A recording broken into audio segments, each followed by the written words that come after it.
بسم الله الرحمن الرحيم.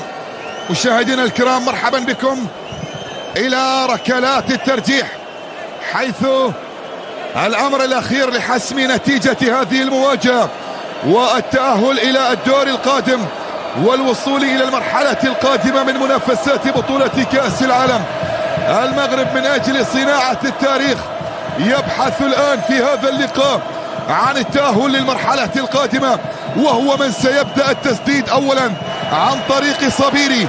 عبد المجيد صبيري هو من سيسدد الركلة الترجيحية الأولى، ويقولون غالبا من يبدأ التسديد هو من ينتصر بنتيجة المباراة. لذلك نتمنى بأن يكون هذا الأمر واقعا في مباراة اليوم.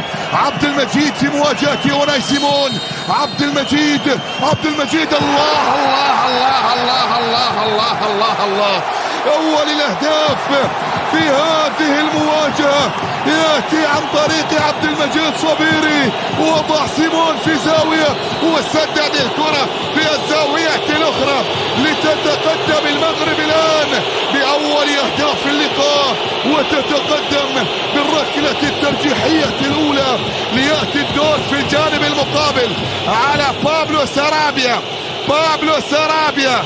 هو اللي راح يسدد. بابلو سارابيا الآن هو من سيحاول التعديل من خلال إحداث الركلة الترجيحية الأولى لمصلحة المنتخب الإسباني في مواجهة بونو، في مواجهة ياسين.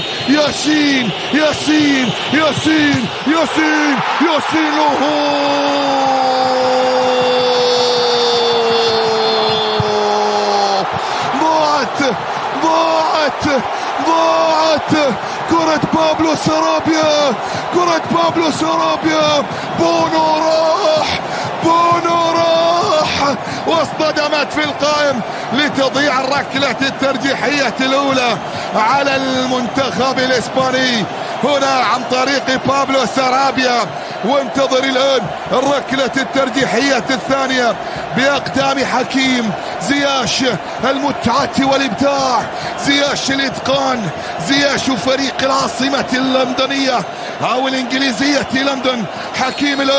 حكيم الآن في مواجهة أوناي سيمون. حكيم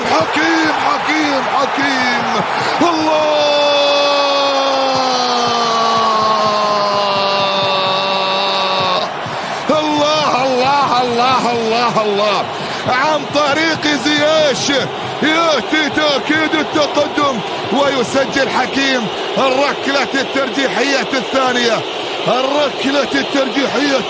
الآن في الجانب المقابل للمنتخب الإسباني.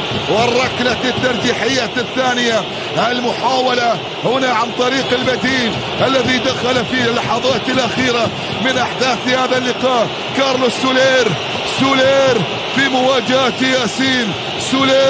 في مواجهة بونو. يلا يا ياسين، يلا يا ياسين. سولير الله.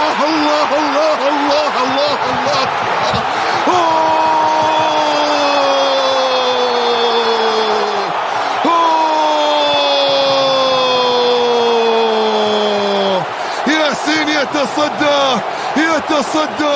يا الله. ياسين يتصدى للركلة الترجيحية الثانية.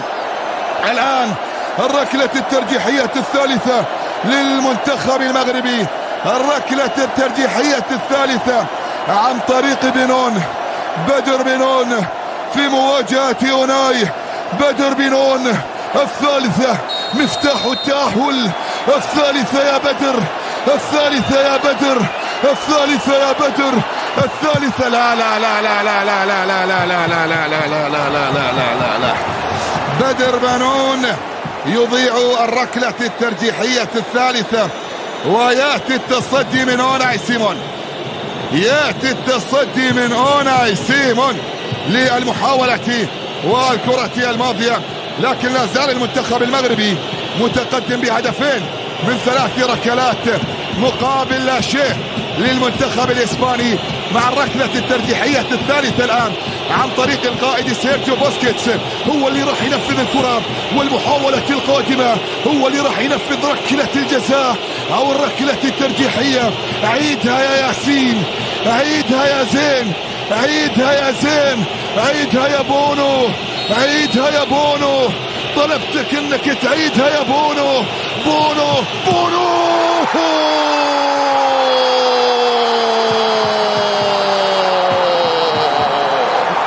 مستحيل مستحيل مستحيل. ياسين بونو يتصدى لركلة بوسكيتس، يتصدى لمحاولة بوسكيتس. الآن كرة للتاريخ، مغرب الحضارات، مغرب التاريخ، مغرب الحضارة الآشورية والحضارة الموستيرية إلى حضارة العصر الكلاسيكية، إلى الحضارة الفينيقية، إلى الحضارة القرطاجية، إلى الخلافة الأموية، إلى وضع حجر أساس الدولة القومية. وإلى تاريخ آخر قد يكتب من المدينة التعليمية، من المدينة التعليمية عن طريق أشرف حكيمي. أشرف حكيمي، يا الله يا رب، يا الله يا رب، يا الله يا رب، يا الله يا رب، يا الله يا رب. المغرب للتاريخ، المغرب للتاريخ، المغرب إلى الدور القادم، فخر العرب إلى الدور القادم، فخر العرب. يقولون لإسبانيا مع السلامة باي باي، مع السلامة باي باي، بلا تشاو، بلا تشاو، بلا تشاو. اللهم لك الحمد، اللهم لك الحمد.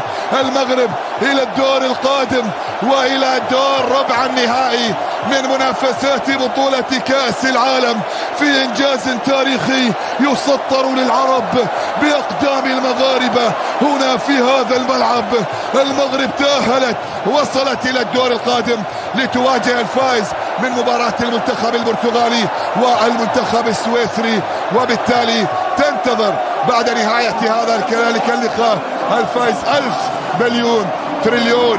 مبروك لمنتخب المغرب، هاردك للمنتخب الإسباني.